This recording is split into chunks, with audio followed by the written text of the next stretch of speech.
কোরআনুল কারীমে আমাদের জানিয়ে দিয়েছেন যে সম্মানিত মাস সমূহের একটি মাস হলো এই রজব মাস। আল্লাহ তাআলা জানায় দেন, আসমান জমিন সৃষ্টি থেকে নিয়ে মাস 12টা, এর মধ্যে 4টি মাস হলো সম্মানিত মাস। মিনহা আরবাআতুন হুরুম, এর মধ্যে 4টি মাস হলো সম্মানিত মাস। এটা আল্লাহ কর্তৃক সুনির্ধারিত।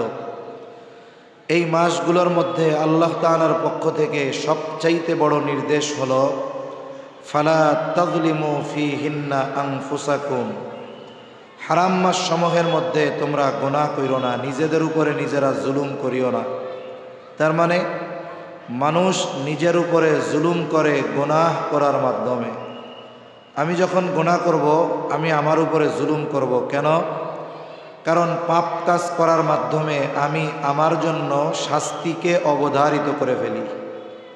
তাহলে গুনাহ করা মানে যে গুনাহ করে সে নিজের উপরেই নিজে জুলুম করে।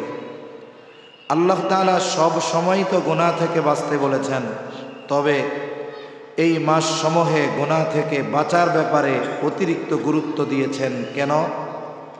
কারণ মানুষের আমলের দাম সময় এবং স্থানের কারণে অনেক সময় বেড়ে যায়। যেমন আজকে আমরা মাগরিবের নামাজ পড়লাম এই পাশের মসজিদে। আমরা যদি এই মাগরিবের নামাজটা মসজিদুল আকসায় পড়তে পারতাম, তাহলে এই নামাজ 3 রাকাতই ছিল, কিন্তু সওয়াবটা আল্লাহ তাআলা জায়গার দামের কারণে 250 গুণ পর্যন্ত বাড়ায়া দিতেন।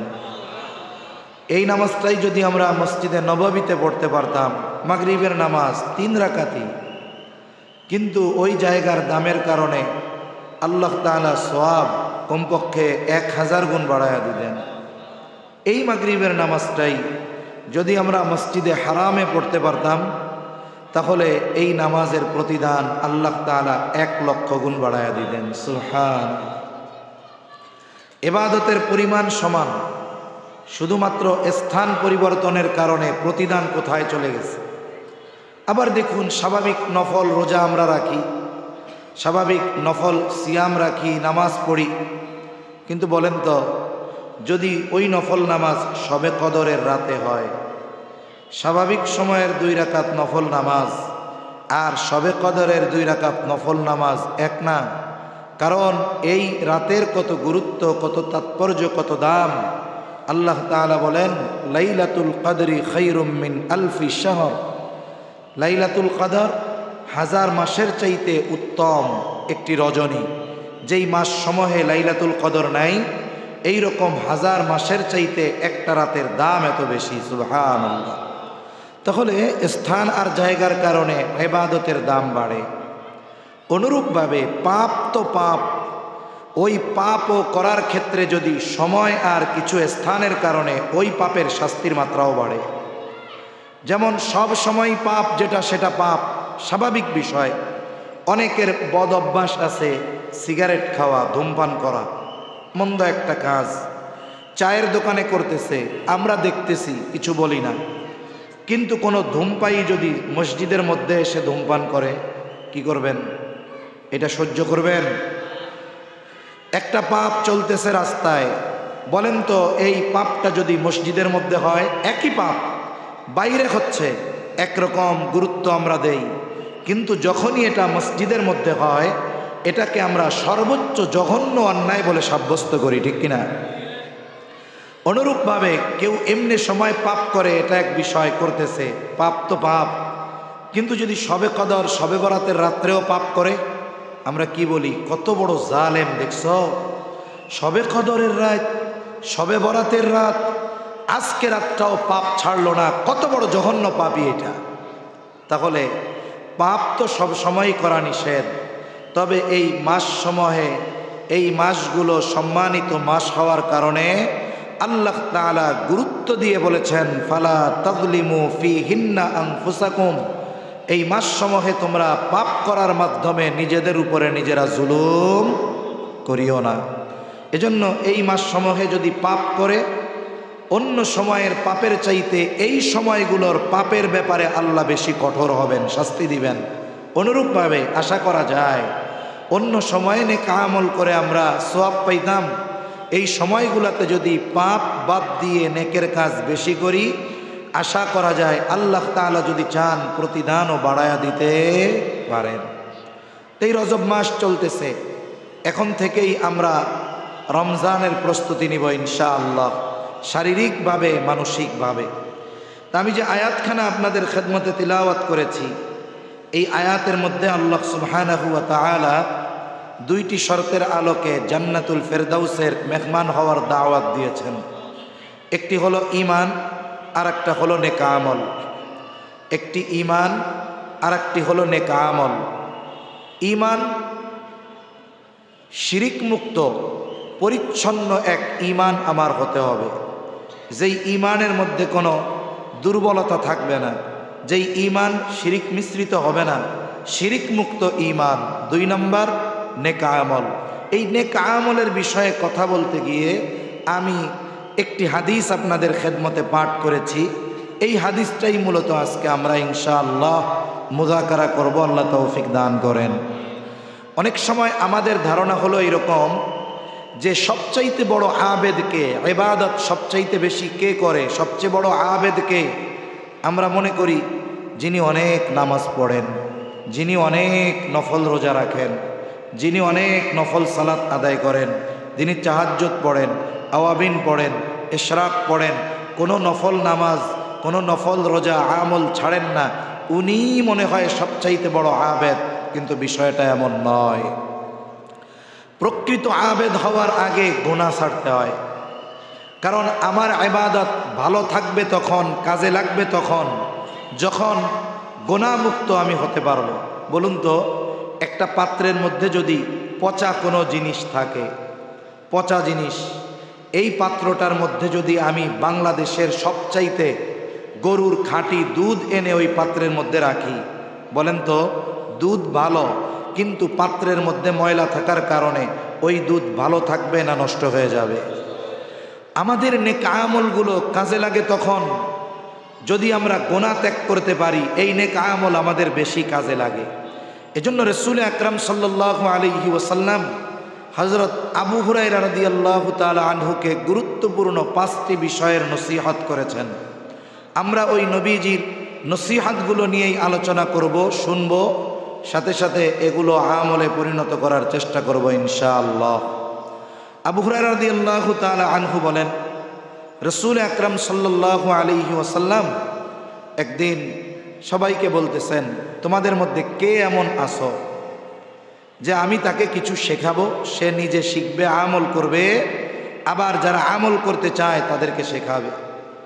আবু হুরায়রা রাদিয়াল্লাহু তাআলা আনহু তো নবীজির কাছে বেশি থাকতেন, উনি নবীজির কাছে থাকছেন কম, কিন্তু ঈমান আনার পর থেকে পুরা সময়টাই নবীজির ওফাত পর্যন্ত উনি নবীজির কাছে থাকছেন, যার কারণে উনি সবচাইতে বেশি, সবচাইতে অধিক হাদিস বর্ণনাকারী। আবু হুরায়রা রাদিয়াল্লাহু তাআলা আনহু, এমন কোনো হাদিস নাই যেইখানে আবু হুরায়রা রাদিয়াল্লাহু তাআলা আনহুর হাদিস নাই, এমন কোনো হাদিসের কিতাব নাই। আবু হুরায়রা রাদিয়াল্লাহু তাআলা আনহু বলেন, আনা ইয়া রাসূলুল্লাহ, হে আল্লাহর রাসূল, আমি আছি, নিজে আমল করব, যদি কেউ আমল করতে চায় আমি তাকে শিখাইয়া দিব। এবার নবীজি সাল্লাল্লাহু আলাইহি ওয়াসাল্লাম আবু হুরায়রা রাদিয়াল্লাহু তাআলা আনহুর হাতটা এরকম চাইপা ধরলেন। অনেক সময় একজন একজনের সাথে পথ চলতেছে, বন্ধুর সাথে বন্ধু, গুরুত্বপূর্ণ কিছু কথা বলার জন্য, গুরুত্বপূর্ণ কিছু কথা বলার প্রস্তুতি স্বরূপ তার মনোযোগ ভালোভাবে আকর্ষণ করার জন্য অনেক সময় কি করে, ডাক দেওয়ার পরেও হাতটা ধরে, এই মেয়ে এদিকে আসো। এটা পরিচিত লোকের সাথেই করা যায়। যেহেতু আবু হুরায়রা নবীজি সাল্লাল্লাহু আলাইহি ওয়াসাল্লামের কাছে সব সময় থাকেন, এইবার নবীজি সাল্লাল্লাহু আলাইহি ওয়াসাল্লাম আবু হুরায়রা রাদিয়াল্লাহু তাআলা আনহুর হাত চাইপা ধরলেন। গুনে গুনে 5টি নসিহত তিনি করলেন। কয়টা নসিহত? জোরে বলেন না কয়টা? জীবন পরিবর্তন হওয়ার মতো 5টা নসিহত। আবু হুরায়রা রাদিয়াল্লাহু তাআলা আনহু বলেন, নবীজি সাল্লাল্লাহু আলাইহি ওয়াসাল্লাম ওনাকে বলতেছেন, ইয়া আবা হুরায়রা ইত্তাকিল মাহারিমা তাকুন আ'বাদান নাস। এক নম্বর উপদেশ, এক নম্বর নসিহত, হে আবু হুরায়রা, তুমি হারাম কাজ থেকে বেঁচে থাকো, এর মানে গুনার থেকে বেঁচে থাকো। আল্লাহ তাআলা যেই বিষয়গুলো নিষেধ করেছেন সেই বিষয়গুলো থেকে বাঁচো, গুনাহ থেকে বাঁচো। তাকুন আবাদান নাস, তুমি মানুষের মধ্যে সবচাইতে বড় আবেদ হয়ে যাইবা। আমরা মনে করি আবেদ হওয়ার জন্য ইবাদত বেশি বেশি করতে হবে, কিন্তু প্রকৃতপক্ষে প্রকৃত আবেদ হওয়ার জন্য গুনাহ ছাড়তে হবে। কারণ কোনো ব্যক্তি যখন গুনাহ ত্যাগ করে নিজেকে পরিষ্কার পরিচ্ছন্ন করে ফেলে, পবিত্র করে ফেলে, সে যেই ইবাদত করে যতটুকু করে ততটুকুই ঠিক থাকে। আর যদি মানুষ গুনাহও জারি রাখে, নেকের কাজও করে, তাহলে দেখা যায় ওই আমল, অনেক আমল গুনাহর কারণে নষ্ট হয়ে যায়।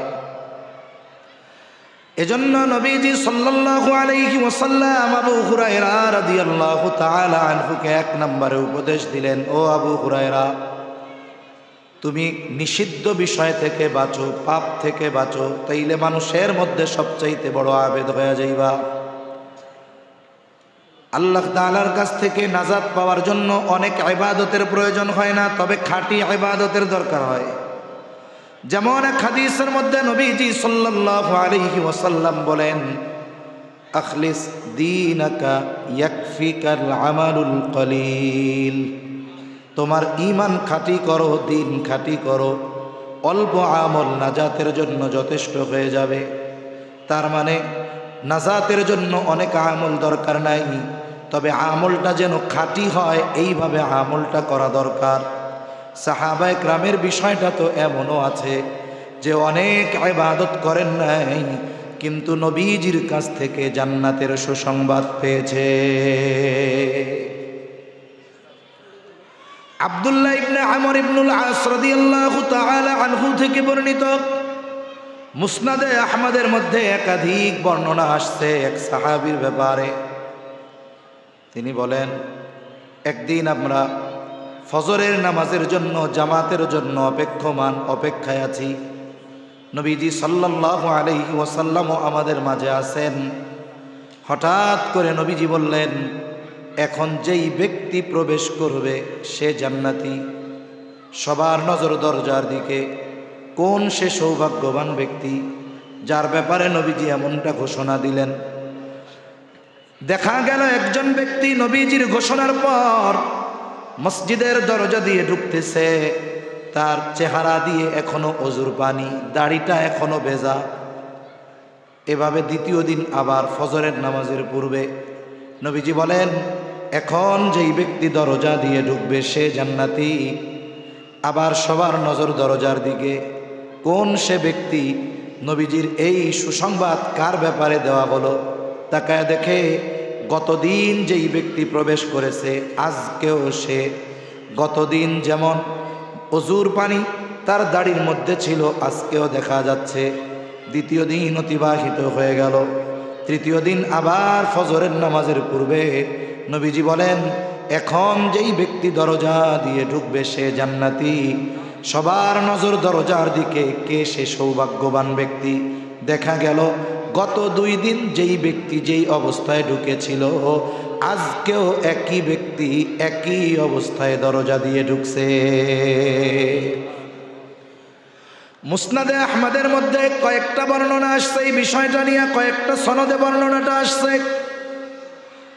বর্ণনার আলোকে বোঝা যায় ওই ব্যক্তি ছিলেন হযরত সাদ রাদিয়াল্লাহু তাআলা। এক ব্যক্তির ব্যাপারে পরপর 3 দিন ঘোষণা। আব্দুল্লাহ ইবনে আমর ইবনুল আস উনি চিন্তা করলেন, নিশ্চয়ই কোনো স্পেশাল আমল আছে যেই আমলের কারণে নবীজি তার ব্যাপারে এই ঘোষণা দিয়েছেন।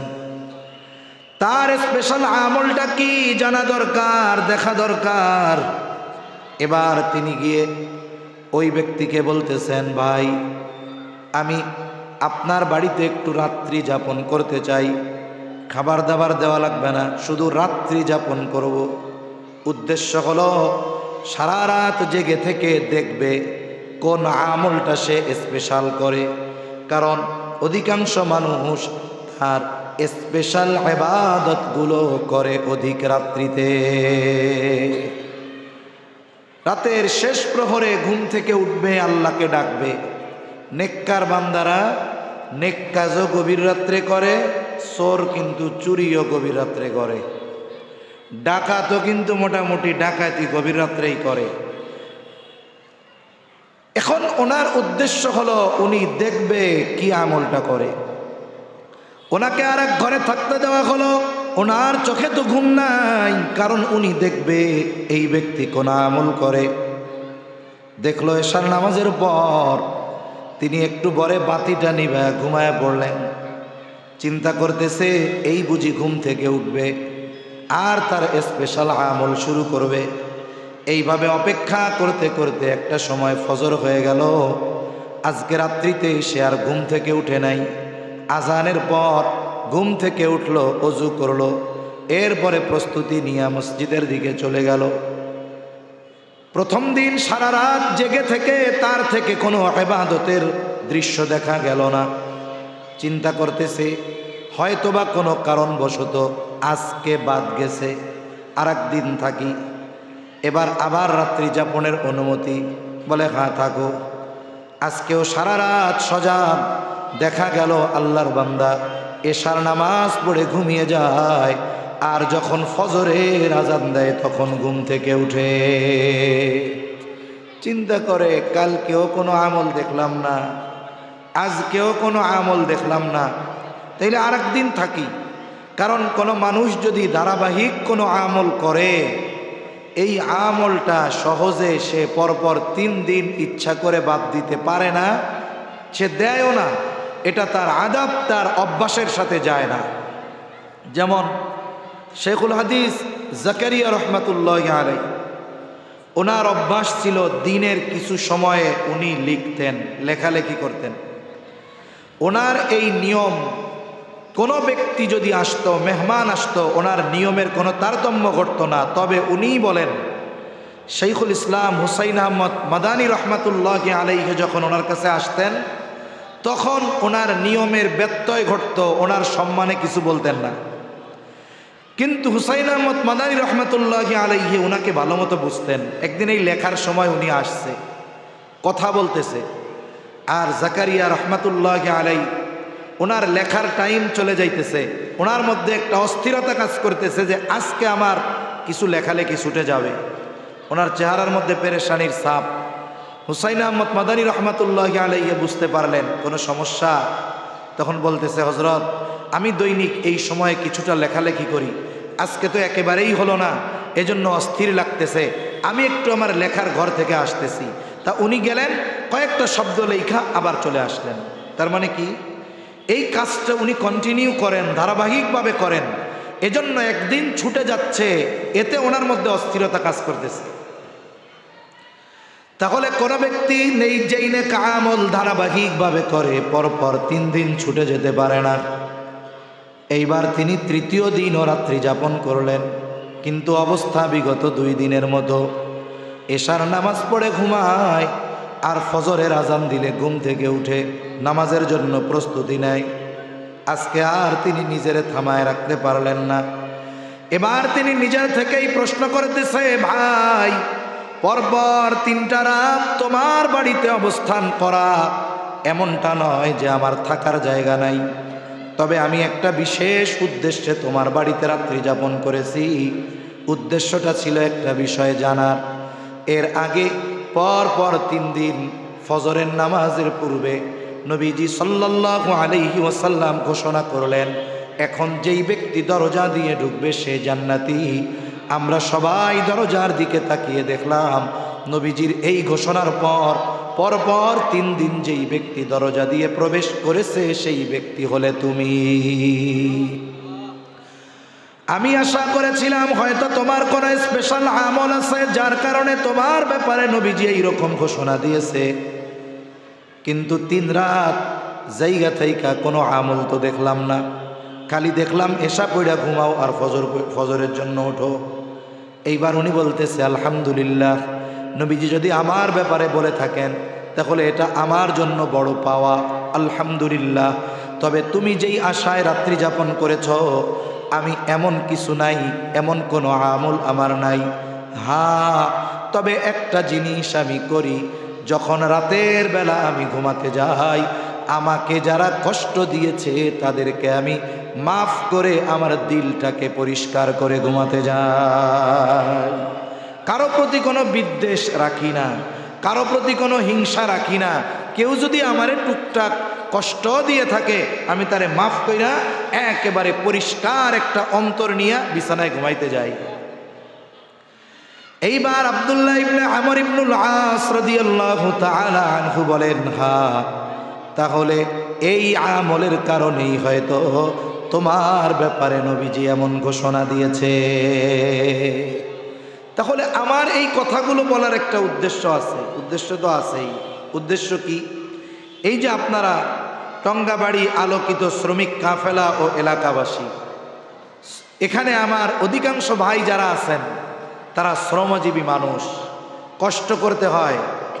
আবার এমনভাবে কষ্ট করতে হয় তা না যে এসির মধ্যে চেয়ারে বসে 8 ঘন্টা 12 ঘন্টা ডিউটি করে, এমনটা নয়।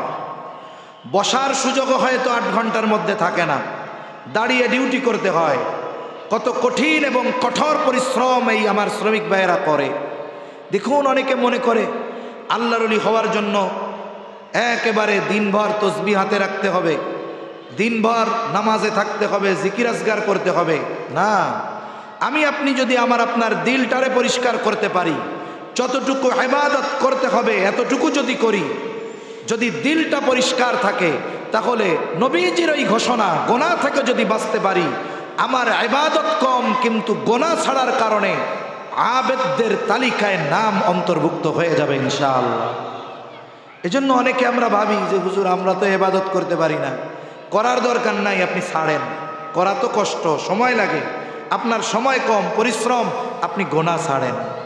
আপনি কাজ করতেছেন, অনেক ভাই আছে মনে করে যে কাজটা যেন একটু রিল্যাক্সেবল হয়, আরাম হয়, কানের মধ্যে গান কাজ করে, কি করে না।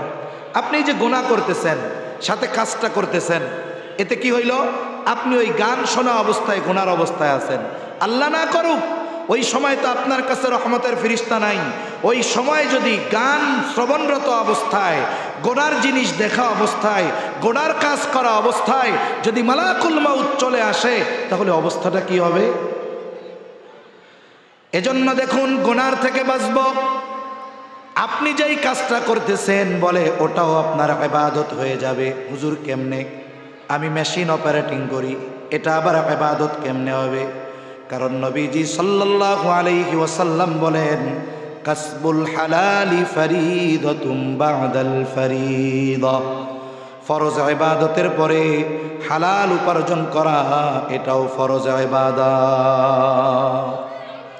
হালাল উপার্জন করা এটা ইবাদত। কারণ আমাদেরকে হালাল উপার্জন, হালাল খাবার খাওয়ার নির্দেশ, হালাল উপার্জনের নির্দেশ আল্লাহ দিয়েছেন, আল্লাহর রসুল দিয়েছেন। এজন্য হালাল উপার্জন, হালাল খাবার এটা ইবাদত। যদি আমি ঠিকমতো 5 ওয়াক্ত নামাজ পড়ি। একজন ব্যক্তি ফজরের নামাজ পড়ে বের হলো, এখন তার জীবন উপকরণ অর্জনের দরকার, রিজিকের জন্য কর্ম করা দরকার। সে যে কোনো কাজ করতে পারে, রিক্সা চালাতে পারে, গার্মেন্টসে চাকরি করতে পারে, অন্য যে কোনো কাজ করতে পারে। যদি তার ওই কাজটা যদি হালাল হয়, হারাম না হয়, আর যদি সে নিয়ত করে, ও রব আমি এই হালাল কাজটা করতেছি হালাল খাওয়ার জন্য, হালাল উপার্জনের জন্য, যতক্ষণ সে এই ইবাদত কাজটা করবে ততক্ষণ তার আমলনামায় কবুল নফল ইবাদতের সওয়াব যোগ হতে থাকবে। আপনি মেশিন চালাচ্ছেন, ফজর পরে বের হইছেন, জরুরত সেরে আপনি অফিসে গেছেন, কোনো ফাঁকি টাকি নাই। নিয়ত কি? হালাল উপার্জনের নিয়তে আমি হালাল কাজ করতেছি। মুখে জিকিরও নাই আপনার, আপনি জিকির করতেছেন না, কোনো অসুবিধা নাই। জিকির যদি করা হয়, জবান যদি জিকিরে শিখতে হয়, সওয়াব তো আরো বেশি। কিন্তু আপনি চালাচ্ছেন মেশিন, আপনার উদ্দেশ্য কি? হালাল কর্ম, হালাল উপার্জন। বলে মেশিন চালাবেন কিন্তু আমল নামায় সওয়াব যোগ হতে থাকবে। এজন্য আমাদের অনেক ভাই মনে করে, অনেকে মনে করে যে হুজুর তাহাজ্জুদ পড়তে পারি না, বুজুর্গ কেমনে হব?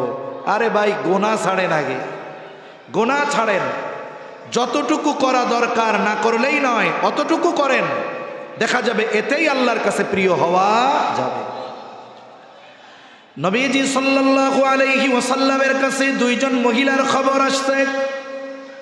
একজনের ব্যাপারে বলা হলো, ইয়া রাসূলুল্লাহ সাল্লাল্লাহু আলাইহি ওয়াসাল্লাম, একজন মহিলা এমন কোনো আমল নাই যে সে করে না, একেবারে 5 ওয়াক্ত নামাজ, ওয়াজিব, সুন্নাতে মুআক্কাদা, নফল যা আছে সব নামাজ পড়ে, তাসবিহ তাহলিল জিকির আজগার কোনো কিছু তার বাদ যায় না, সারাটা দিন জবান তার জিকির দ্বারা সিক্ত থাকে।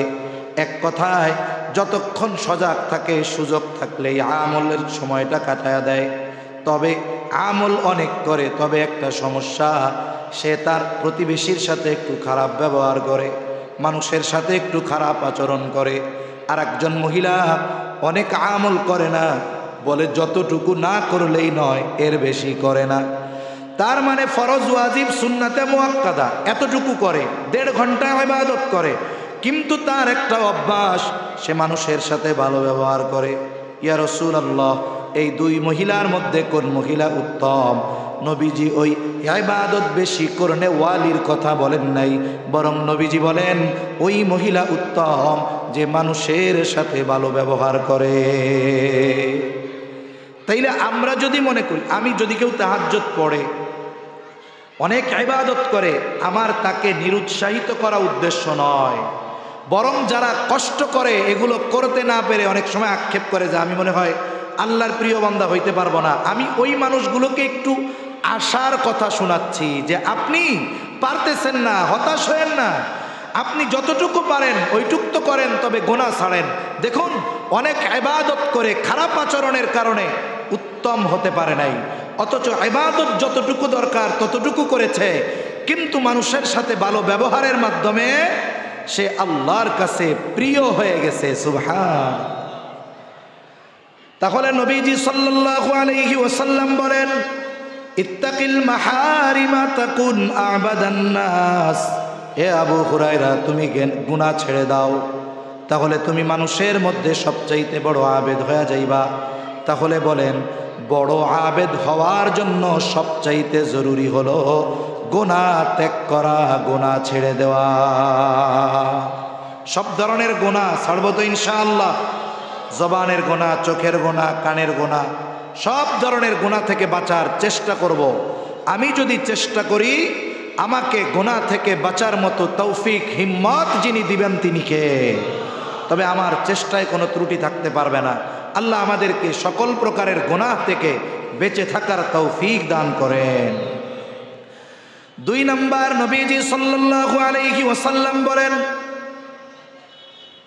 ও আবু হুরায়রা, ওয়া আরদা বিমা কসামাল্লাহু লাকা তাকুন আগনান নাস।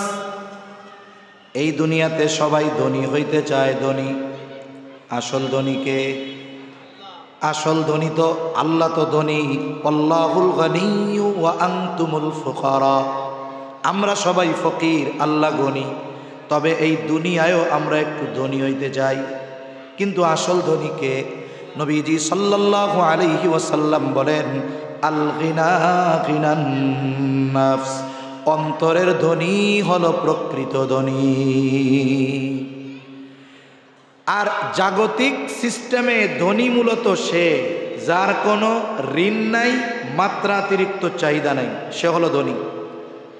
যার মাত্রাতিরিক্ত চাহিদা আছে আর ঋণ আছে, মানুষ যদি চাহিদাকে কন্ট্রোল না করতে পারে, তাহলে সে প্রকৃতপক্ষে ধনী হইতে পারে না, তখন শুধু তার চাহিদা থাকে। যেমন অনেক সময় অনেকের ক্ষেত্রে আমরা এরকম শুনি, মনে করেন একজন, সে একটা ইন্টারভিউ দিছে, ইন্টারভিউতে কি দিছে, সে একজন সফল ব্যবসায়ী, সে একটা ইন্টারভিউ দিছে, বোঝানোর জন্য বলতেছি। ইন্টারভিউতে সে এক সময় বলছে, বাংলাদেশের অনেক ধনী আছে এরকম, তাদের জীবনী আছে। সে বলতেছে, আমি এই শহরে 100টা টাকা নিয়ে আসছিলাম। কি করছেন? বলে, আমি কোনো মতে একটা ফ্যাক্টরিতে চাকরি নিয়েছি, ওই জায়গায় 5 বছর চাকরি করছি, কিছু টাকা জমাইছি, এরপরে ওইটা দিয়ে আমি নিজেই 2টা মেশিন কিনছি, এরপরে 5 বছরের পরে আমি নিজে আবার এগুলো থেকে টাকা জমাইয়া মোটামুটি একটা শেড ভাড়া নিয়া 50টা মেশিন দিয়া একটা ছোট ফ্যাক্টরি বানাইছি। এরপরে আস্তে আস্তে কি হলো, বলে দেশের বিভিন্ন ব্যাংক আমার সফলতা দেখা আমারে খালি কয় যে লোন নেন, লোন নেন। এখন আমি লোন নিলাম, এখন আমার অধীনে 1000, 2000, 3000 মানুষ এখন আমার অধীনে চাকরি করে, অথচ আমি টাকা নিয়ে আসছিলাম 100 টাকা। কয় টাকা? 100 টাকা। এইরকম কোটিপতি মানুষ, এনাকেও যদি গিয়ে জিজ্ঞাসা করেন কি খবর, ব্যবসা কেমন চলতেছে, কেমন আছেন, কয় না ভালো নাই, শেষ। অথচ নিয়ে আসছিল কয়শো টাকা? 100 টাকা। তাহলে উনি নিজে বলতেছে যে ওনার কিচ্ছু নাই, সব শেষ। আবার দেখা যাবে কি, অনেকে আছে তার অ্যাসেট যত টাকার তার চাইতে বেশি ঋণ আছে তার ব্যাংকে। তার অ্যাসেট মনে করেন 5000 কোটি টাকার, ও ব্যাংক থেকে ঋণ নিয়ে বসতে 10,000 কোটি টাকা। উনি কিন্তু বড় লোক, আসলে কি এটা ধনী না ঋণী? তাহলে যার ঋণ আছে সে ধনী না, যার চাহিদার সীমাবদ্ধতা নাই সে ধনী না। প্রকৃত ধনীকে, প্রকৃত ধনী হলো সে, তার জন্য আল্লাহ যতটুকু বরাদ্দ রেখেছে ওইটুকুতে যে সন্তুষ্ট থাকে, প্রকৃত ধনী হলো সে। নাইলে আমাদের চাহিদা এত, জীবনে আমরা ধনী হইতে পারবো না। নবীজি সাল্লাল্লাহু আলাইহি ওয়াসাল্লাম এক হাদিসের মধ্যে আসছে, এক জায়গায় তিনি বসেছেন, একটা গোল বৃত্ত এঁকেছেন, বৃত্তের মাঝ থেকে তিনি একটা দাগ ওই বৃত্তের শেষ প্রান্তে নিয়ে লাগায় দিয়েছেন, আর অনেকগুলো দাগ ওই বৃত্তকে ওভারটেক করে বেশি বাহিরে নিয়ে গেছেন। নবীজি সাল্লাল্লাহু আলাইহি ওয়াসাল্লাম এই রেখাটা দ্বারা, এই আকার দ্বারা বোঝাতে চেয়েছেন আমাদের হায়াতটা হলো ওই দাগ পর্যন্ত সীমাবদ্ধ, কিন্তু দাগের বাইরে অনেকগুলো দাগ, ওগুলো হলো আমাদের আশার পরিধি। আমাদের হায়াত এতটুকু, আশা চাহিদা এত বড়। এজন্য নবীজি বলেন, বনি আদমকে যদি এক জমিন ভর্তি স্বর্ণ দেওয়া হয়, সে আরেক জমিন স্বর্ণ পাওয়ার আশা করবে। নবীজি বলেন, বনি আদমের পেট কবরের মাটি ছাড়া কিছুই ভরতে পারবে না। মনে করেন আমি মনে করতেছি এখন আমার যা আছে তার চাইতে আর একটু থাকলে মনে হয় আমার আর কিছু লাগবে না, বলে আমার যখন ওইটা হবে তখন আর একটু বাড়বে। আমি মাঝে মধ্যে বলি, হাদিসের মধ্যেও আসছে একটা বর্ণনা, যে মানুষ সব সময় তার নিচের দিকে নজর দিবে, উপরের দিকে নজর দিলে কিন্তু সব শেষ। একজনের 2 তলা বাড়ি আছে, এই এলাকায় একজন 2 তলা বাড়ি বানাইছে, সুন্দর 2 তলা বাড়ি। আশেপাশে যে বাড়িগুলো, এগুলো টিনের ঘর, কারো অন্যান্য ইসের ঘর, বা কারো 1 তলা। বলেন তো এখন আমি 2 তলার মালিক যদি নিচের তলায়, নিচের দিকে তাকাই, তাইলে আমারে সবচাইতে বড় ধনী মনে হবে, তাই না? এখন আমার পাশে আর একজন 20 তলা বিল্ডিং দিছে, কয় তলা? এখন আমার 2 তলা, এর মধ্যে সব কিছু আছে, আধুনিক ব্যবস্থাপনা আছে, সব আছে মনে করেন। এখন পাশে যখন 20 তলা হবে, আমি যখন 20 তলার দিকে তাকামো, মাথার থেকে টুপিটা পড়ে যাইব, আর এই 20 তলার দিকে তাকায় মনে হবে আরে এরকম একটা বিল্ডিং যদি আমার হইতো। এখন আর 2 তলার মধ্যে শান্তি নাই। এজন্য আমার চাহিদা যখন বাড়ে, আমাদের কি করা উচিত? আমাদের উচিত হলো তখন একটু ঢাকা শহরে মাঝে মধ্যে যাওয়া। আমি তো চিন্তা করতেছি 2 তলা বাড়ি, 1 তলা বাড়ি আমার ভালো লাগতেছে না, আমার আরো দরকার। আমি যখন ফুটপাতে দেখব ওই শীতের মধ্যে কম্বল নাই, লুঙ্গিটারে গায়ে দিয়ে পা মুড়া দিয়ে এরকম শুয়ে আছে, এগুলো যখন দেখব আর চিন্তা করব, তখন মনে হবে আলহামদুলিল্লাহ, আল্লাহ আমারে অনেক ভালো রাখছে। এজন্য আমরা যদি আমাদের থেকে, অবস্থান থেকে উপরের দিকে তাকাই, তাহলে শান্তি নাই। আর আল্লাহ যা দিছে এর ব্যাপারে যদি আমি সন্তুষ্ট থাকি, আল্লাহ আমার জন্য যা নির্ধারণ করেছেন আমি যদি খুশি থাকি, আমার যদি ঋণ না থাকে, আমার যদি মাত্রাতিরিক্ত চাহিদা না থাকে, আমার চেয়ে ধনী দুনিয়ায় আর কে আছে? কোটিপতিদের জিজ্ঞাসা করেন, সবার কোটি কোটি টাকা ঋণ খেলাপি, তাইলে এরা ধনী হইল কেমন? ধনী তো সে যার ঋণ নাই, আর যতটুকু পায় ততটুকুতে যে সন্তুষ্ট, এ হলো প্রকৃত ধনী। শুনুন, আল্লাহর তরফ থেকে সবচাইতে বড় পাওয়াগুলোর মধ্যে একটি পাওয়া হলো স্বল্পে তুষ্টতা। স্বল্পে তুষ্টতা, যেমন কোরআনুল কারীমে হায়াতে তাইয়্যিবার ব্যাখ্যা আসছে। আল্লাহ তাআলা এক আয়াতের মধ্যে বলেন, মান আমিলা সালিহাম মিন যাকারিন আও উনসা ওয়া হুয়া মুমিন ফালানুহইয়ান্নাহু হায়াতান তাইয়্যিবা আল্লাহ তাআলা বলেন, যেই নারী অথবা পুরুষ আমলে সলেহ করে আর সে মুমিন, আল্লাহ তাআলা এই ধরনের নারী পুরুষদেরকে দুই ধরনের পুরস্কার দেওয়ার ঘোষণা দিয়েছেন। এক ধরনের পুরস্কার দুনিয়ার পুরস্কার কি? আল্লাহ তাআলা বলেন, ফালানুহইয়ান্নাহু হায়াতান তাইয়্যিবা, ওই ধরনের নারী পুরুষকে হায়াতে তাইয়্যিবা তথা পবিত্র জীবন যিনি দিবেন তিনি কে? এই পবিত্র জীবনের ব্যাখ্যায় আসছে, পবিত্র জীবন হলো শান্তিময় পবিত্র এক জীবন, যেই জীবনে শান্তি আছে, অপবিত্রতা নাই। শান্তি আছে, অপবিত্রতা নাই। শান্তি অন্তরের সাথে সম্পৃক্ত, সুখ আসবাবের সাথে সম্পৃক্ত। মনে করেন গরম লাগতেছে একজনের, গরম লাগলে কি চালায়? ফ্যান। ফ্যানটা কি বলে? এটা গরম নিবারণে, একটু সুখের জন্য, রিল্যাক্সের জন্য। এখন ফ্যানেও যায় না, যার একটু টাকা আছে সে কি লাগায়? এয়ার কন্ডিশন লাগায়। এখন তার এয়ার কন্ডিশনে গা ঠান্ডা হবে, কিন্তু বলেন তো ওই লোকটার ছেলেটা যদি মাদকাসক্ত হয়, ওই লোকটার স্ত্রী যদি বদ্দিন হয়, মেয়েটা যদি পাপাচারে লিপ্ত হয়, এসির ঠান্ডা গা ঠান্ডা করবে কিন্তু অন্তর ঠান্ডা করতে পারবে? তাহলে এই যে সুখ আসবাবের সাথে সম্পৃক্ত, শান্তি হৃদয়ের সাথে সম্পৃক্ত। আরেকজন বাবা, সে চাকরি করে, কষ্ট করে, রিক্সা চালায়, অল্প বেতন পায়, চাকরি করে। এখন তার ছেলে আছে দুইটা নেককার, অথবা ধরেন হাফেজ আলেম, স্ত্রী খুব ভালো পর্দানিসীন দিনদার, সেও মোটামুটি দিনের উপরে চলে। বলেন তো ওনার বাড়ি এসি নাই, অনেক ডেকোরেশন করা সুন্দর বাসাও নয়, ফ্যানও নাই, কিন্তু গরম লাগে, শীতেও কষ্ট হয়, কিন্তু অন্তরে শান্তি আছে না নাই? তার জীবনটাও পবিত্র, আল্লাহ তাআলা তাকে শান্তিও দিয়েছে। আর একজনের জীবন অপবিত্র, সুখের আসবাব আছে কিন্তু অন্তরে শান্তি নাই। হায়াতে তাইয়্যিবার ব্যাপারে বলা হয় যে পবিত্র শান্তিময় জীবন আল্লাহ দুনিয়ায় দিবে। এরপরে কি দিবে? স্বল্পে তুষ্টতা আল্লাহ দান করবে। স্বল্পে তুষ্টতা তার মানে আমি যতটুকু পেয়েছি, এতটুকু পাওয়ার পরে আমি আল্লাহর শুকরিয়া আদায় করতেছি, আলহামদুলিল্লাহ। আর স্বল্পে তুষ্ট ব্যক্তি যে, সে সব কিছু সর্বপ্রথম চায় যার কাছে, তিনি কে? তার প্রয়োজন যতটুক আল্লাহর কাছে চায়। হায়াতে তাইয়্যিবার আরেকটা ব্যাখ্যা বলে, আল্লাহ তাআলা ওই ব্যক্তিকে দুনিয়ায় চলার জন্য যা দরকার আল্লাহ তাআলা তাকে তাই দান করবে। সুবহানাল্লাহ। তার মানে অমুখাপেক্ষী জীবন আল্লাহ তাআলা তাকে দিবে। তার জীবনে যা প্রয়োজন আল্লাহ প্রয়োজন মেটানোর ব্যবস্থা করবে। মানুষের কাছে হাত পাতাবে না, তার হাত শুধু একজনের কাছেই পাতবে, চাইবে, তিনি কে? আল্লাহ। তাহলে নবীজি বলেন, ওয়া আরদা বিমা কাসামাল্লাহু লাকা তাকুন আগনান নাস। আমার জন্য কতটুকু রিজিক, আমার তকদিরে কতটুকু রিজিক, এটা দুনিয়ার কেউ বন্টন করে না। বন্টন করে কে? তাহলে আল্লাহ তাআলা আমার জন্য যতটুকু নির্ধারণ করেছেন, ওইটুকু পাওয়ার পরে যদি আমি সন্তুষ্ট থাকতে পারি আল্লাহর সিদ্ধান্তের উপর, নবীজি বলেন তাকুন আগনান নাস, তুমি মানুষের মধ্যে সবচাইতে বড় ধনী হয়ে যাইবা।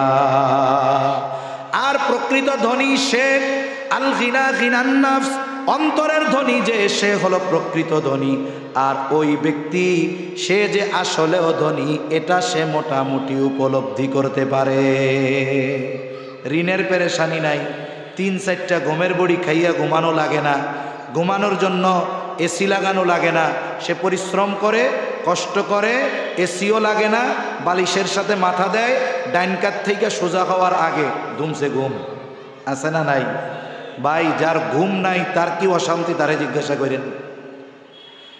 3 নাম্বার, নবীজি সাল্লাল্লাহু আলাইহি ওয়াসাল্লাম বলেন, ওয়া আহসিন ইলা জারিকা তাকুম মুমিনা, তুমি তোমার প্রতিবেশীর সাথে ভালো আচরণ করবা, তাহলে তুমি প্রকৃত মুমিন হতে পারবা।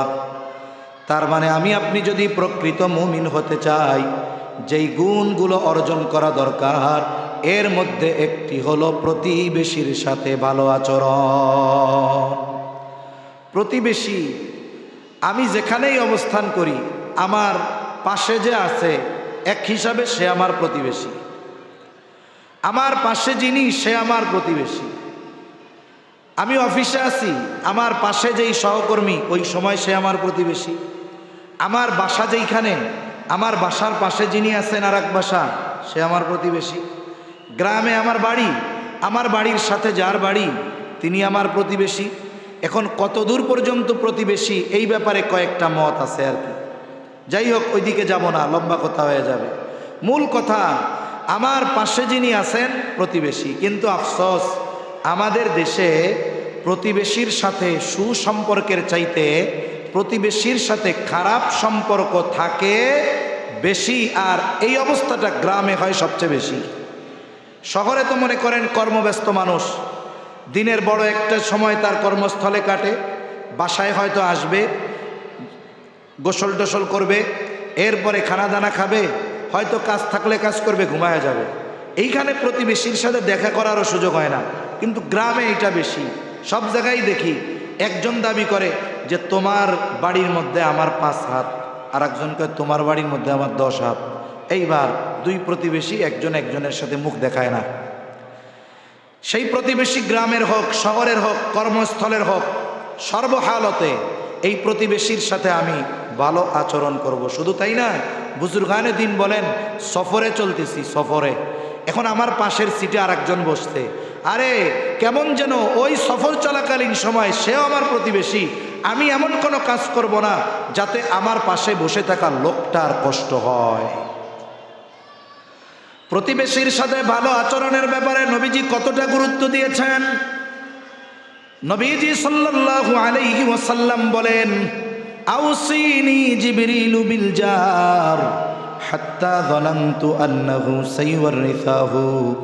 নবীজি সাল্লাল্লাহু আলাইহি ওয়াসাল্লাম বলেন, জিবরাইল আমাকে প্রতিবেশীর হকের ব্যাপারে এত গুরুত্ব দিচ্ছিল, আমি মনে করেছিলাম হয়তো প্রতিবেশীকে ওয়ারিশ বানায়া দেওয়া হবে। প্রতিবেশী সে যদি অমুসলিম হয়, তারও আমার উপরে হক আছে। মানুষ হিসাবে মানুষের সাথে মানুষের কিছু হক আছে। একজন মানুষ হতে পারে অমুসলিম, কিন্তু মানুষ হিসাবে তার কিছু হক আমার কাছে আছে। ওই মানুষটা যদি মুসলিম হয়, মুমিন হয়, তাহলে তার হক আমার কাছে আরও বেড়ে যায়। মানুষটা যদি প্রতিবেশী হয়, তাহলে হক তো থাকেই, অমুসলিম হলেও হক। আবার যদি মুসলমান হয়, তাহলে ওই প্রতিবেশীর হক আরও বেড়ে যায়। কারণ প্রতিবেশী হিসাবে এক হক, মুসলিম হিসাবে এক হক, সাধারণ মানুষ হিসাবে আর এক হক। নবীজি সাল্লাল্লাহু আলাইহি ওয়াসাল্লাম প্রতিবেশীর সাথে হৃদ্রতার সম্পর্ক রাখতে বলেছেন, উৎসাহ দিয়েছেন। নবীজি সাল্লাল্লাহু আলাইহি ওয়াসাল্লাম এক হাদিসের মধ্যে বলেন, তোমরা তোমাদের তরকারির মধ্যে ঝোল বাড়ায় দিবা। ঝোল কেন? নবীজি বলেন, যাতে করে তোমরা তোমার প্রতিবেশীর খোঁজ খবর নিতে পারো। এক সময় মানুষের মধ্যে এটা ছিল, কারো বাড়িতে যদি একটু ভালো রান্না করতো, তাহলে প্রতিবেশীর সাথে এটা শেয়ার করতো। এখন চিন্তা করে, ওই যে সুপি সুপি খাও, দরজা লাগাইয়া খাও, ঘেরানা যেন না বের হয়, থাই গ্লাসটা লাগাইয়া দাও। এই অবস্থা হয়েছে আমাদের। অথচ দেখুন, আমার প্রতিবেশী যদি কেউ অভাবী, অভুক্ত, দরিদ্র থাকে, আর আল্লাহ যদি আমারে মোটামুটি স্বাবলম্বী বানায়, সামর্থ্যবান বানায়, আমি অনেক ইবাদত করি, আমল করি, কিন্তু আমার প্রতিবেশী পাশে অভুক্ত, ক্ষুধার্ত, আমি জানি, আমি যদি এই প্রতিবেশীর দিকে একটু খোঁজ না নেই, খবর না নেই, তাহলে কিয়ামতে আমার খবর আছে। হাদিসের মধ্যে আসছে, নবীজি সাল্লাল্লাহু আলাইহি ওয়াসাল্লাম বলেন, কিয়ামতের দিন আল্লাহ তাআলা বলবে, ও বান্দা, আমি অভুক্ত ছিলাম, আমারে খাবার দাও নাই, আমি পিপাসিত ছিলাম, পানি পান করাও নাই, আমি বস্ত্রহীন ছিলাম, বস্ত্র দাও নাই, অসুস্থ ছিলাম, সেবা শুশ্রূষা করো নাই। বান্দা বলবে, আল্লাহ, আপনার তো এই সমস্ত কোনো কিছুর প্রয়োজন হয় না, এরপরেও যদি প্রয়োজন হইতো, সুযোগ থাকতো, দিতাম। এবার আল্লাহ তাআলা বলবে, বান্দা, তোমার প্রতিবেশী অভুক্ত ছিল, তুমি তারে খানা দাও নাই, প্রতিবেশী পিপাসিত ছিল, তারে পানি পান করাও নাই, শীতে কষ্ট করেছে, বস্ত্রহীন ছিল, তাকে বস্ত্র দাও নাই, অসুস্থ ছিল, খোঁজ খবর নাও নাই, সেবা শুশ্রূষা করো নাই, তুমি যদি তাদের সাথে এমনটা করতা আমি আল্লাহ তাহলে এগুলো পেয়ে যাইতাম। তাহলে প্রতিবেশীর সুখে দুঃখে খোঁজ খবর রাখা কতটা জরুরি। আফসোসের বিষয় আজকে আমাদের মধ্যে সেই হৃদ্রতা নাই, আমাদের মধ্যে সেই ভালোবাসা নাই। অথচ নবীজি সাল্লাল্লাহু আলাইহি ওয়াসাল্লাম বলেন, লাইসাল মুমিন আল্লাযী ইয়াশবাউ, ওই ব্যক্তি প্রকৃত মুমিন নয় যে নিজে পেট ভরে খায় আর পাশে তার প্রতিবেশী অভুক্ত কাটায়। ওই ব্যক্তি প্রকৃত মুমিন হতে পারে না। এজন্য দেখুন, প্রতিবেশীর সাথে ভালো আচরণ করো। নবীজি বলেন তাকুম মুমিনা, তুমি প্রকৃত মুমিন হয়ে যাইবা। আমরা খোঁজ খবর নিব তো প্রতিবেশী। এই যে রোজার মাস আসতেছে, রোজার মাস দেখবেন কত মানুষ আছে ইফতারের টেবিলে 10 প্রকারের আইটেম। যখন মানুষ দিনভর রোজা রাখে, রোজার সময় যখন শেষ, আজান দেয় ইফতারের সময়, সবচাইতে চাহিদা থাকে পানির দিকে, শরবতের দিকে, তাই না? তখন মানুষ কি করে, ডক ডক করে 4 গ্লাস মেরে দেয় শরবত।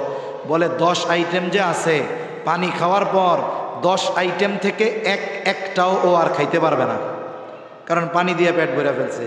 কিন্তু চোখ এমন এক জিনিস, ওইটারে সারা দুনিয়া দিয়েও ভরানো যায় না।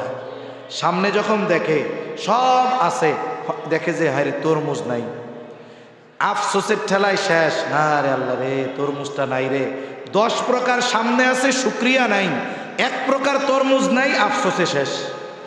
উনি এত আইটেম সামনে নিয়ে অপেক্ষা করতেছে রোজা রাখবে, ইফতার করবে, অথচ ওনার পাশে প্রতিবেশী ওই সেহরির সময় রান্না করা গরম ভাতে পানি দিয়ে রাখছিল, ওইটাতে পানি দিয়ে রাখছে, তরকারি নাই, কিচ্ছু নাই, একটা মরিচ পুড়ায় বৈশা আছে, পেঁয়াজ নিয়ে লবণ নিয়ে আজান দিবে আর উনি ইফতার করবে।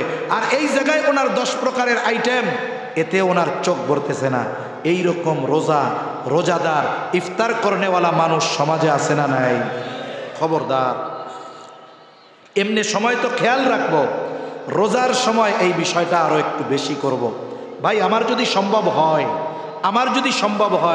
আল্লাহ যদি সামর্থ্য দেয়, একা না পারি, 10 জন মিলে 2 জন মানুষের গোটা রোজার মাসের ইফতারের জন্য, সাহারির জন্য যতটুকু দরকার আমি আপনি কিনে দিব। এতে কি হবে? আরে ভাই আমি কর্মব্যস্ত, আমল করতে পারি না, ওই লোকটা আমি তারে দিলাম, কিচ্ছু বলার দরকার নাই। আমাদের অভ্যাস কি জানেন? আমাদের অভ্যাস হইল আমরা দান কইরা যারে দান করি এর কাছে দোয়া চাই। কি বলি? ধরেন দোয়া করেন। আপনি যদি এর কাছেই দোয়া চান তাহলে আল্লাহর কাছে কি নিবেন? সেজন্য বুজুর্গানে দিন বলেন, কাউকে কোনো কিছু দিয়ে তার থেকে কোনো কিছু আশা করা যাবে না, দোয়াটাও চাওয়ার দরকার নেই। কারণ আমি দিছি আল্লাহর খুশির জন্য, আল্লাহকে সন্তুষ্ট করার জন্য। ও আমার জন্য কি দোয়া করবে? তার চাইতে আল্লাহ যদি দেয় আমাকে অগণিত দিবে, ঠিক কিনা বলেন? এই জন্য আমরা চেষ্টা করব। আমি একজন একা একটা পরিবারের 2-3 জন মানুষের খরচ দিতে পারবো না, সামর্থ্য নাই। আমরা 10 জনে মিলে এক পরিবার, যে মনে করেন পরিশ্রমের কাজ করে, কিছু মানুষ আছে পায়ে চালাইয়া, রিক্সা চালাইয়া তার রোজা রাখতে হয়, খরচ করতে হয়। অনেকে আছে জমিনে কাজ করে, কোদাল দিয়া মাটি কাটতে হয়। এই রকম পরিশ্রমী অনেক মানুষ আছে যারা পরিশ্রম করে রোজা রাখে।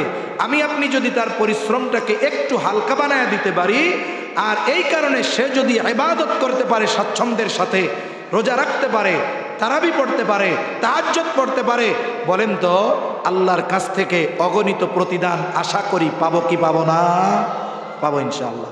এজন্য খাস সাতান বিশেষ করে প্রতিবেশীর দিকে খেয়াল রাখবো। প্রতিবেশী যদি অমুসলিমও হয়, তার বিপদ আপদে তার পাশে দাঁড়াবো। আয়েশা সিদ্দিকা রাদিয়াল্লাহু তাআলা আনহা নবীজিকে বলেন, ইয়া রাসূলুল্লাহ সাল্লাল্লাহু আলাইহি ওয়াসাল্লাম, আমার 2 জন প্রতিবেশী, একজন মুসলিম আর একজন ইহুদি। ইয়া রাসূলুল্লাহ, প্রতিবেশী হিসাবে কে আমার কাছে বেশি হক পাও না?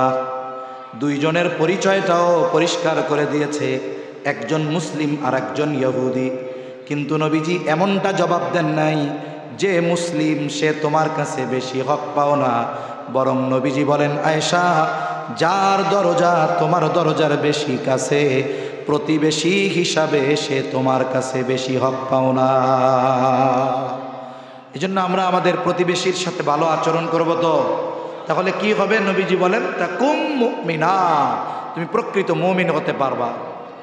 4 নম্বর, নবীজি সাল্লাল্লাহু আলাইহি ওয়াসাল্লাম বলেন, ওয়া আহিব্বা লিন্নাস মা তুহিব্বু লিনাফসিক, তুমি মানুষের জন্য ওইটাই পছন্দ করবা যেটা তুমি নিজের জন্য পছন্দ করো। অনেক সময় দেখা যায় আমরা অন্যের জন্য ওইটা পছন্দ করি যেটা নিজের জন্য পছন্দ করি না। বিশেষ করে দেখা যায় দান সাদকার সময় এই ধরনের বিষয়গুলোতে আমরা এই ধরনের কাজগুলো করি। যেমন কি করি, অনেক জায়গায় হয় জুমার দিন মসজিদের মধ্যে সব ছেঁড়া টাকাগুলো দেয় না? অনেক মসজিদে এমনও ঘোষণা দেয়, আগে যখন জুমা পড়াইতাম না শুনতাম একজন ইমাম কইতেছে, আল্লাহর হস্তে আপনারা দেন না দেন কোনো অসুবিধা নাই, তবে আল্লাহর হস্তে ছেঁড়া টেহা দিয়েন না। অনেক মানুষ আল্লাহর ব্যাপারে ওইটাও পছন্দ করে যেটা নিজের জন্য করে না। এই যে মসজিদে টাকা দিচ্ছি, এই টাকা দিচ্ছি কার ঘরে? জোরে বলেন না, কার ঘরে? এই টাকা দোকানে নেয় না, ভিক্ষা দিতে গেছে হেতেও নেয় না, মসজিদের দান বাক্স সামনে আসছে, কাই তুমি পালাইবা কোন জায়গায়? ছেঁড়া টেহাও দিমু, সোয়াবও নিমু, এটা করা যাবে না। আমি যখন দান সাদকা করব, কাউরে কিছু দিব, আমি আমার এমনি কথা বলতেছি আর কি অভ্যাস, চেষ্টা করি এটা। অনেক সময় আমি চেষ্টা করি মানিব্যাগের সবচাইতে পরিষ্কার টাকাটা আমি মসজিদে দেওয়ার জন্য। যখন কোথাও রিক্সায় যাই, প্রথমে চিন্তা আসে মানিব্যাগের মধ্যে পচা টাকাটা আছে, না ওইটা দিব না। এরপরে খুঁজে শুনে যেটা মোটামুটি ভালো টাকা ওইটা ওরে দেই। তা চিন্তা করি যেহেতু নফস বলতেছে খারাপটা দে, দিব না। ছোট ছোট বিষয় থেকে বড় বড় বিষয়গুলো অর্জন করা সহজ হয়। এখন দেখুন আমরা কোনটা করি, নিজের জন্য যেটা অপছন্দ করি অন্যের জন্য সেটা পছন্দ করি। বলেন, আমি নিজের জন্য উন্নতি অগ্রগতি চাই, কিন্তু আমার আর এক ভাইয়ের জন্য যদি উন্নতি অগ্রগতি হয় আমি হিংসায় মইরা শেষ হয়ে যাই। অথচ কি করা দরকার, আপনি যদি তার মতো চান তাইলে তার জন্য দোয়া করেন যে আল্লাহ আমার ভাইরে আপনি এটা দিছেন, তারে আরো বেশি বেশি দেন। আপনি যখন তার জন্য নেক দোয়া করলেন, হাদিসের মধ্যে আসছে আল্লাহ ফিরিস্তা নিযুক্ত করে রাখছে আপনার জন্য দোয়া করার। আমি দোয়া করলাম তার জন্য, আমার দোয়া তার ব্যাপারে কবুল হতেও পারে নাও পারে, কিন্তু ফিরিস্তা যদি আমার জন্য দোয়া করে আশা করা যায় এই দোয়া কবুল হবেই ইনশাআল্লাহ, ঠিক কিনা বলেন? তাইলে বলেন, আর একজনের ভালো দেখা যদি হিংসা করি, আর একজনের যদি অমঙ্গল কামনা করি, খারাপ চাই, এতে লস ওর চাইতে আমার আরও বেশি। এজন্য আমি সবার জন্য ওইটাই পছন্দ করব যেটা আমার জন্য আমি পছন্দ করি। আমি চাই না যে আমি অভাবে পড়ি, এটা আমি সবার জন্য পছন্দ করব যে আল্লাহ কেউ যেন অভাবে না পড়ে। এভাবে যদি করি তাহলে দেখবেন জীবন সুন্দর হবে। আর নবীজি বলেন তাকুম মুসলিমা, তুমি যেটা নিজের জন্য পছন্দ করো এটা যদি মানুষের জন্য পছন্দ করো তাইলে তুমি প্রকৃত মুসলমান হতে পারবা। সুবহানাল্লাহ। আমাদের দেশে এই যে রমজান মাস আসতেছে, কতজন জাকাত দিবে? জাকাত দেয় না? জাকাত দেয়। আমাদের দেশে কাপড়ের দোকানগুলোতে জাকাতের কাপড় আর লুঙ্গি পাওয়া যায়। জাকাতের কাপড় আর লুঙ্গির ব্যাখ্যা কি? বলে বাজারের সবচাইতে নিকৃষ্ট কাপড়, ওর চাইতে নিম্নমানের কাপড় আর কিছু নাই, এটার নাম হলো জাকাতের কাপড় আর লুঙ্গি। জাকাত এটা গরিবের হক। জাকাত দিয়ে ক্রেডিট দেখানোর কোনো সুযোগ নাই, কারণ আমার অর্জিত সম্পদে যদি জাকাত ফরজ হয়, সব কিছু যদি ঠিক থাকে, তাহলে অভাবী দুস্থ গরিব যারা আছে জাকাত নেওয়ার উপযুক্ত, আমার এই সম্পদের মধ্যে শতকরা 2.5 টাকা তাদের হক সাব্যস্ত করেছেন কে? মনে রাখতে হবে, আমার মাল যেটা এটার মালিকও আমি না, আমার মালের মালিক কে? আল্লাহ আমার একটু দিছে এইটা, এর মধ্যে ওই 2.5% দরিদ্র মানুষের হক। এজন্য উচিত ছিল জাকাত তো গরিবের হাতে গিয়ে তুলে দিয়ে আসা, কিন্তু আমাদের অমুক সাহেব তমুক সাহেব জাকাত দিবেন, জাকাতে কি দেয়? একটা শাড়ি আর একটা লুঙ্গি। এমন শাড়ি লুঙ্গি একবার ধোয়ার পরে ওইটা তেনা না কাপড় নাকি কাগজ এটা বোঝা যায় না। এখন বলেন তো, যেই সাহেব জাকাত দিচ্ছেন ওই শাড়ি আর লুঙ্গি যদি সাহেবরে বলা হয়, সাহেব এই লুঙ্গি তো আমাদের দিলেন, আপনিও এটা পরেন, আপনার বউরেও এটা পরাইয়েন, দেখেন তখন কি অবস্থা হবে। তার মানে কি? এইটা উনি নিজের জন্যই অপছন্দ করে, অথচ উনি অন্যকে এগুলো দিচ্ছে। এ ধরনের কাজ কখনোই সমীচীন নয়। বরং কেউ যদি জাকাত দিতে চায়, এমনভাবে দিবে, এক ব্যক্তিকে দরকার হয় দিক, সে যেন আগামী বছর যাকাত দেওয়ার মতো সম্পদ উপার্জন করতে পারে, যাকাত দেওয়ার উপযুক্ত হতে পারে। আমাদের দেশে যে যাকাত দেওয়া হয়, এটা মূলত যাকাত দেওয়ার নামে এক ধরনের তামাশা করা হয়। তাহলে মূল কথা হলো, আমি নিজের জন্য যেটা পছন্দ করব, মানুষের জন্য এটাই পছন্দ করব। আমি নিজের জন্য যেটা চাই, মানুষের জন্য সেটা চাইব। যদি এই অভ্যাস গড়ে তুলতে পারি, নবীজি বলেন তাকুম মুসলিমা, তাহলে তুমি প্রকৃত মুসলমান হয়ে যাইবা। শেষ কথা 5 নাম্বার, নবীজি বলেন ওয়ালা তুকসিরিজ যাহিকা ফাইন্না কাসরাতাজ যাহিকি তুমিতুল কলব। আল্লাহর নবী বলেন বেশি হাসিও না, বেশি হাসিও না, কারণ অতিরিক্ত হাসি হৃদয়কে মৃত বানায়া দেয়। কারণ মৃত্যুর পর থেকে নিয়ে একের পর এক আবার আপনার সামনে কি আছে, এই বিষয়টা যদি আমরা অনুধাবন করতে পারতাম, আমাদের মুখে কোনোদিন হাসি দেখা যাইত না। হযরত ওসমান গনি রাদিয়াল্লাহু তাআলা আনহু জান্নাতের সুসংবাদ প্রাপ্ত 10 জনের একজন। ওনার মতো ব্যক্তি, নবীজি 2টা কন্যা ওনার সাথে বিবাহ দিয়েছেন, উপাধি যিন্নুরাইন। যখন দ্বিতীয় স্ত্রী মারা যায়, নবীজি বলেন ও ওসমান, আমার তো আর কোনো কন্যা বিবাহ দেওয়ার মতো নাই, যদি আরো কন্যা থাকতো তাহলে আমি তার সাথে তোমার বিবাহ দিয়ে দিতাম।